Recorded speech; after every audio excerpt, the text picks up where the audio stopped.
laphuga thoro masa magi anga magi ai sumaina sumaina sumiro Hi ma'am ma'am to alai sabi ho yaure boko ngasi ekhoi gi enao singga ko ai gi makha hoi gi best tu adu hoi ga muk tawge boko ekhoi best tin han amrak taw khre na ko ina adu hujing na am khoi ga tawge boko namge ba video ngasi gi di kri video ra haradi shingju tawge amuk su chak gumba yaura ga lau da ko farm da chatla ga kaino tawge dawa kri ra haradi thoro gi udu ko laphu ga laphu gi hai ga laphu iro singju tawge boko karman nokhoi chabra chadabra de khangdre ba du chaye boko khoi rom de yamna pamna ye boko du su adu nokhoi su chadra de amuk su try to yam hawba oye boko adu di ai leisabi singju lakke boko la nan loi nai di yaw khre nan khra kuiri kan da ko hujik loi namu asi angang sing do loi na wang ba ngak ne ithan da nem ba ne wang ba de dum kon yaye boko mo hoi di yeng ba da khram tai bang mi ma le ba ai di pik bagi tai bang mi su man da bagi wani da na do lau da ai di satin su pu de angang sing satin mo khoi gi san mo khoi gi makok kan na ngai gi da ma ko moi di dum kri kri pu khre ba ai di adu su pu bi da ai di pura bera gi mi ni da sa bu do kri su ki bi da boko nong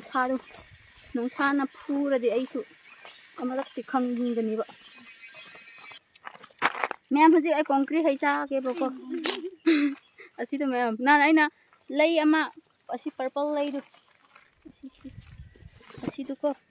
asi ge hai du sabra na khoi kari mai tawbra machin ya yam muhan bane ya ko ada ya mu ning ba sing ju sida lao mi na ya ngau ning ba kan da khoi na ya mu ning ba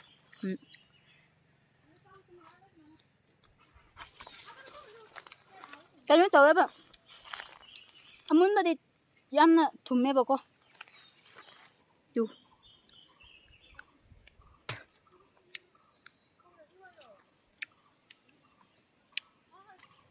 mình lấy, mình muốn xay những thứ gì, thôi, đi em lấy hay.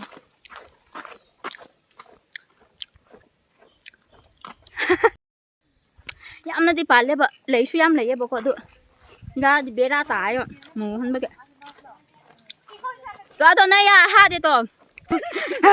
ka mu ho kra ita de mong li ba thai à chang ya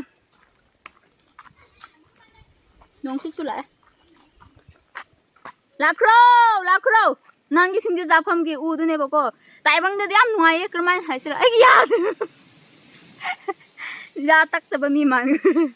hau bani na karu pai ko ya di horen su tok ni a hau bu di horen cha ba phang de bu su tam bang am di na ko ya di hayang chu ngasi su tak ni na ti su hai phi chun hai hai ra ma lai ye ba ko phi maring da hai ra phi amot pa gi hai ba ne ba kadai lai khe phi chun hay hay đi phi bắt khaba hay bên này da ai ko tu có nhắm đấy hậu cái này mà chỉ được hay sự sao lấy bao coi coi xem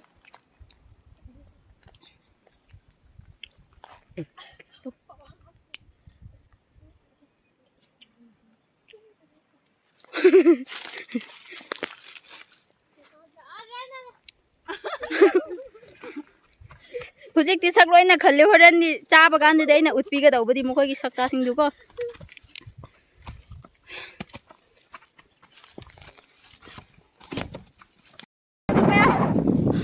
nang sin na pai ga ni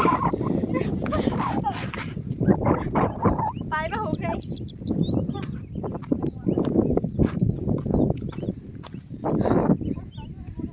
to pai ga da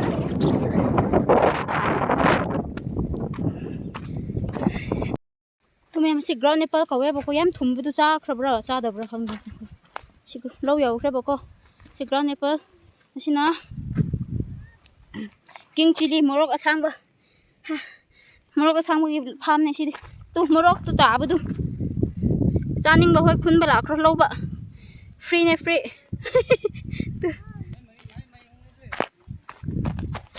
tu morok su lai bak ta theng la ga pan khre ba ko नहीं पार दो यार ले eh इला ho ya morok chaning ba mi hai ro engon da ko tu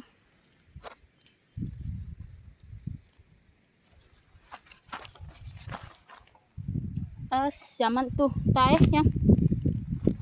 hai ba ti mo ko su tum pang ta tai ba ko ba ada sangang ngang be le tu ba si pura morok ki lo ne ai khoi lom da si morok gum ba as ai khoi ki khun dot ai ki damak ti yam nungai ba tai bang pan hai ba tai budi ma'am asi chandran ne ba laphu thoroi ne ba ko laphu ne ba ko laphu ki masa ne asina aduga laphu ki masa duga kadai oi kre thoro du thro asina magi hai ne ba ko ma ngasi di magi masa ma hai punna tau thoke cha thoke khoi party na ko khoi di yam na chaning gan ba mi ne ba lo pu ji lo na khoi thao tu me ma si lai ki khon kre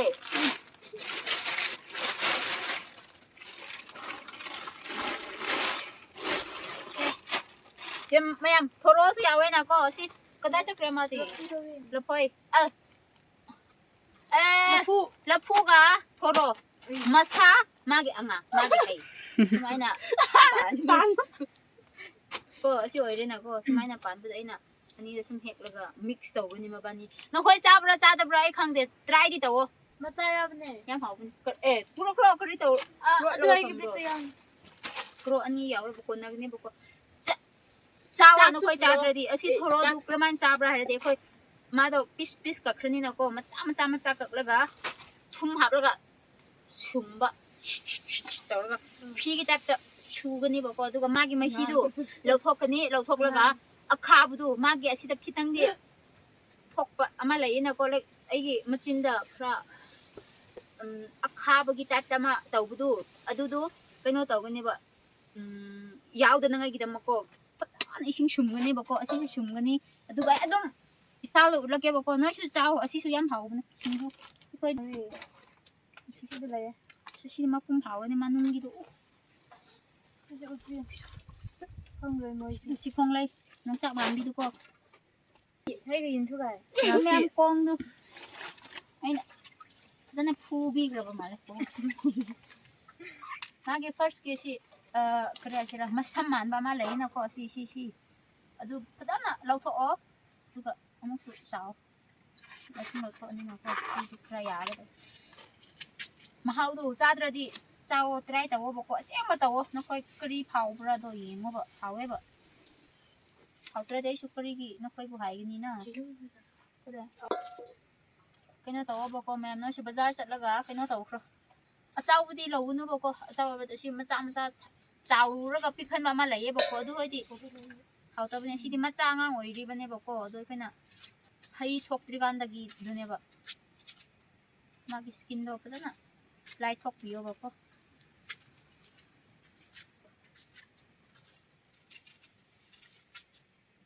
sila po siyam kanay na ko tsaka ba su amuk su hau ba amuk su iron ba su hau ba amuk su sa ba su bora siyam ba su yay na ko thoro do adu sa mo hau hau ba nga kanina magi tun si kana ba po ni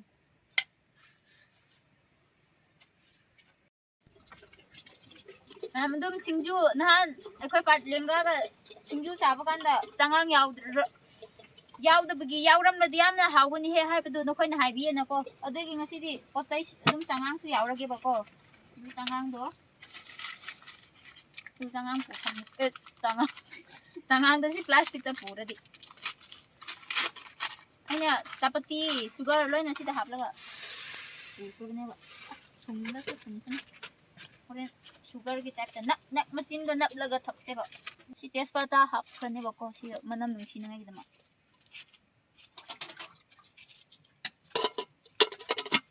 apa hai rai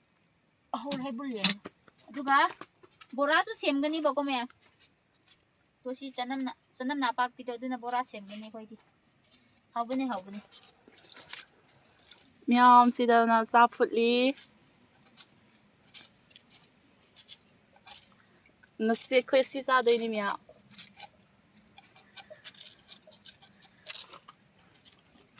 Sina bora ho ni ngai. ฉันน้ำหนาปากปีเนี่ยบอกก็ไม่เอาแม่มาชิดูแม่พูดสิกิโทโรกะlaphu thoro ga lapoi laphu adu do phajana hujik ngasai thum hapi khrena ko adu sumaina nut piyo boko ising yam thoe na ko tu adu ising du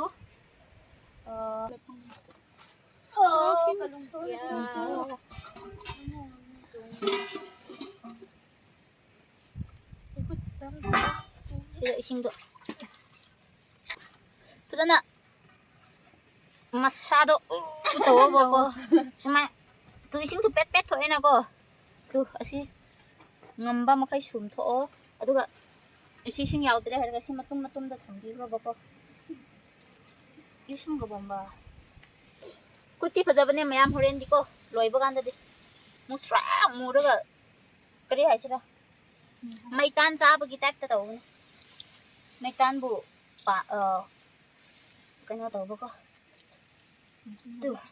sumana sumiro taw ba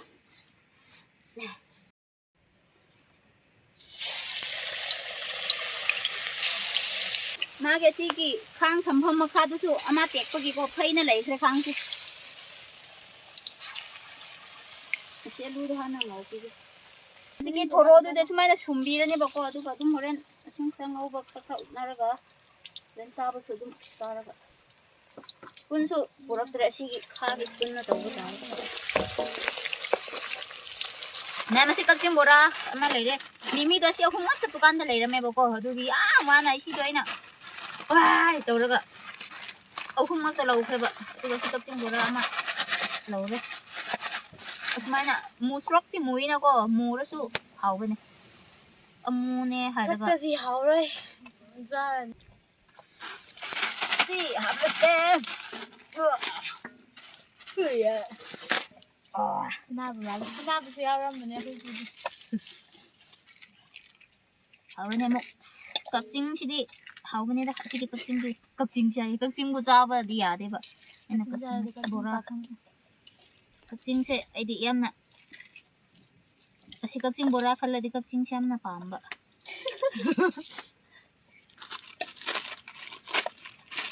तुमे मसमान Orem न को अदु आइ होरन केनो तौरगे असि दु अने arrange तौखरगे बको असि तोत खरगे असि सेम बहोइ उखरेना को नोइ दुम ट्राई तौखरो बको असि तौरने असि कꯩनो तौरगे अदुगा सिंग ngौबा लोइरगा अदुम चांगांग गुम्बा थमरगा चाक गुम्बा थमरगा ओइना उटलगे बको मया so ha Mayam. mayam hai ai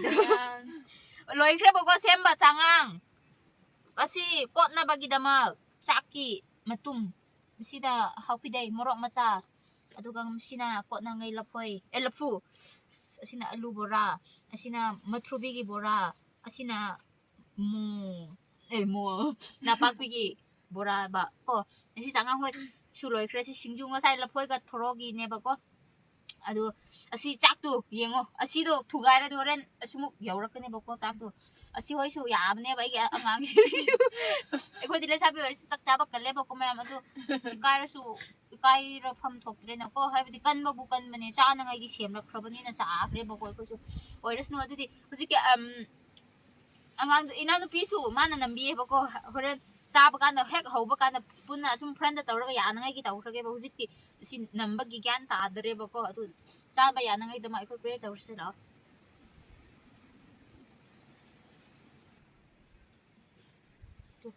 सि ओरे बको म्यान ai लाइबु नि मा ए अदु दि इना नो पिनां सु लाख्रो हौख्रसे म्याम लोइख्रे ए सेमख्रे साख्रसे असि दे लाख्रो खरखर फंगना खरबरा हौरसे न दु दि कुइथाबगी दरकार लेब्रो ने लेते दा lo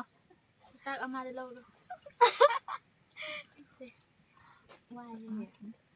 Ai bora de. Tu ban pai ka. Bora happy guys.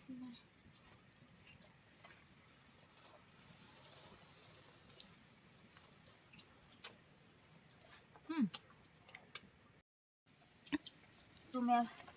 marang te khoi na dum friend da tawra ga nam me marang ina nu pi nam ga ni marang ai se muk nam ge ba ko me asi mana yaw ra ni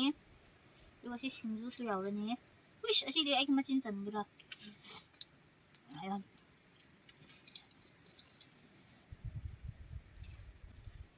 si ko me yaw de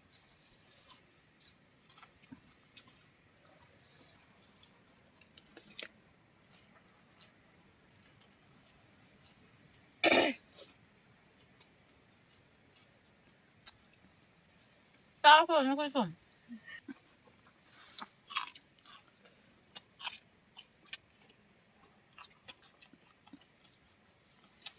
ok man tak to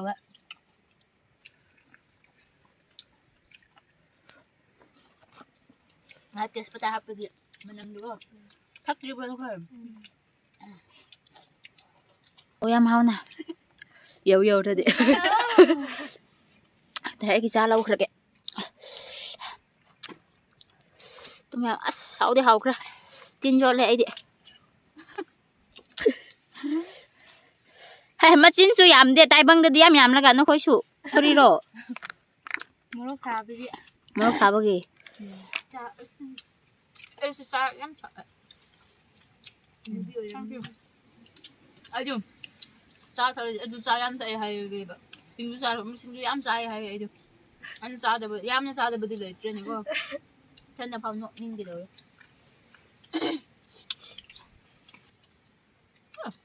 Nó sai sai. Singju. Rồi phê coi.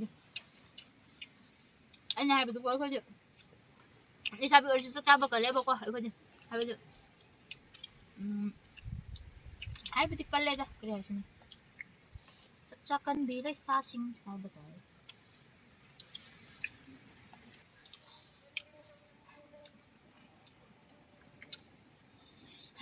na mai do si dispo kam mari sukre tara suhan ge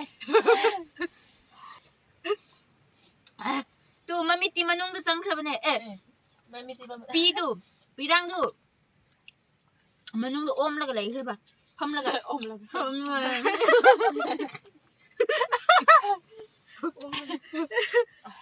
tu saba matak ising asaba thak ba saba habjin bagi ko mas manung tu lai ba ngamdra ma ma'am saba loi khre ba ko ma'am tu ngasai ki changang ne bora khoi asi laphu thoro hoi laphu gumba ko saksu box thamen na ko ina adu sulai na thugai ra ka sak re hoina yam haw khre ba ko ma'am asum angang sing noi na su dum kri ra nangi makha gi mi sing ai gi kri ha sira adu na koi khun gi re sabi ma cha sing du dum utpio hai na ko mo khoi la pa ai dum bulle ba ko mo khoi ga adu ge dum sem lak pane ba ko ngasi gi somo du mathang da somo mathang gi mo khoi chatri kan da moi boarding sangri kan da khoi amu hun lake ba ko ya ra di nang ya nang gi da mo kulak ke ba ko adu kai no tawri am su haw khre ba no khoi su dum try to khro si du yam na hawe ko no khoi su hawe no khoi su try to yam su haw ba ne ba du loi na sloi khre du na kai no tawra ke ma'am adu di mathang da muk theng ra se theng na ra se ba ko ma'am ngasi gi di du mai na aswai da loi ra ke